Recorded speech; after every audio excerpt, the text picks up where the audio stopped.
Hello. Hi, I'm Wolfgang. I interned at Nylon and Pop Sugar this summer, and I was in New York City. My name's Hannah Darnell, and I was in New York as well at Tom Ford. My name's Annie Davis. I was also in New York. I was a beauty merchandising intern at Victoria's Secret. Hi, I'm Kara, and I was interning at Monica Dixon PR as a publicist in Chicago.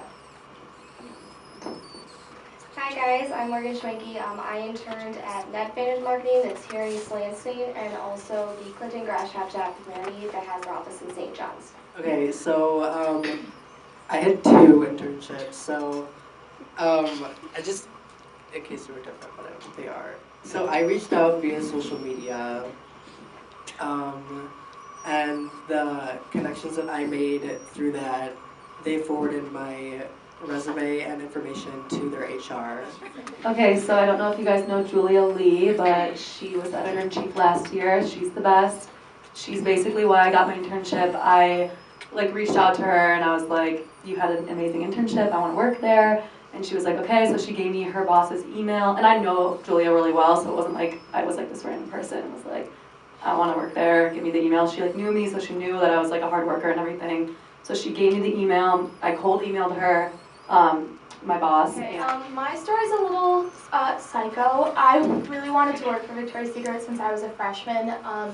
So when I knew I was around the age to start applying for internships, I was reaching out to the same lady from HR twice a week, every week for like 10 weeks straight.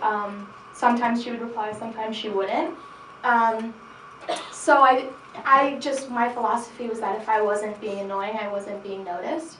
I ended up reaching out actually to the company in November because I was like crazy looking for internships. Like as soon as I became a junior, I was like, I need to go somewhere, I need to get some kind of experience, hands-on.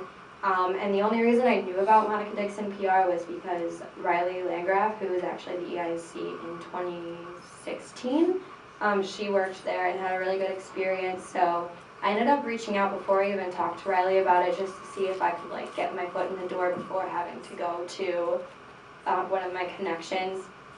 And they told me to reach back out in January because they do summer, fall, and spring interns. So that's another thing is that they'll always post on their social media when they're hiring, but they don't have like an actual application process. You just kind of have to email and send in all of your things. But so I reached back out in January, and it turns out that Riley actually put in a really good word for me with them with such a small PR agency. And after I sent over like all of my work, cover letter, resume, and my portfolio, they ended up setting up an interview call with me that probably lasted 15 minutes. And then right on the phone, they were like, okay, what day can you start in the summer? Pack up, move to Chicago, like as soon as you're done with school.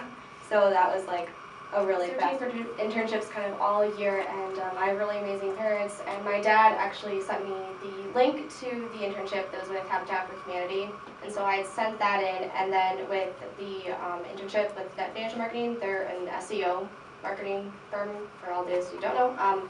The marketing director last year, Brianna, I had a class with her, and they had a last minute kind of situation where they needed an intern really badly, and so she just sent me, she put some information on the director's page last year too, and I just sent in my cover letter, resume, and my writing samples to the company, and then within a week I had interviewed with them, and then the next day I actually ended up interviewing with Habitat as well, and I got offers from both of them on the same day. So I think the biggest challenge for me was just kind of adjusting a little bit, but as soon as I got there, I told my mom this would happen, and she didn't believe me, but I was just like, oh, I belonged here, that's how I felt. And what was your biggest takeaway from the job? Biggest takeaway, I got to interview with some really cool people over the summer. I got to meet a lot of people. I got to live in New York, which has been a dream of mine for since high school, and I made a lot of connections too. So I guess I had a lot, and the food was so good too. My biggest challenge was probably that my biggest thing was I know I'm kind of a sensitive person, I guess, sometimes, and I just kind of learned you just can't be in that industry. And my biggest challenge was the fact that my internship wasn't what my degree is. It's not even close. So Michigan State doesn't actually offer a merchandising program, but my internship was in merchandising. So I went in kind of with, I had obviously a fashion background and a retail background, having worked in the store, but knew little to nothing about what you do as a merchandiser.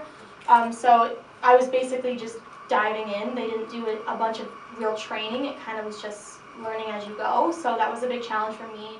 My biggest challenge, I think, was having to dive into a really small agency setting and having so much responsibility when I thought I was getting into something like, okay, they're gonna hold my hand and like help me do this and help me learn how to be in PR and pitch to media and do all this kind of, stuff that I didn't know how to do. But I walked in the first day, there's 4 desks and a big conference table, and then my boss's office, and like that's the whole office.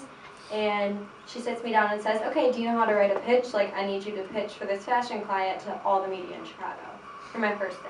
One of my biggest challenges was very similar to Kara's, where I had a lot of responsibilities, and especially with the marketing internship, there was a lot of different softwares to learn. I was in charge of a bunch of their clients, so I was having to run their analytics and doing a bunch of things, and it was like you had training one day, and then the next day it's like, boom, you're doing it. I guess like just the process. I wish I would have known that or realized how busy the people you're going to be working for are. If you don't hear back for a while, keep emailing. They probably didn't see it. So when you think you're being annoying, like you're not, you're actually helping them. So that's probably big. So I'm encouraging all of you to be confident in the experiences you have and your ability to learn and be on the fly, because if you are, that'll open you up to having a lot more experience and reaching out to a lot of companies you might not think you have a chance with. Keep on pushing through and don't get discouraged, and again, just be confident in your abilities.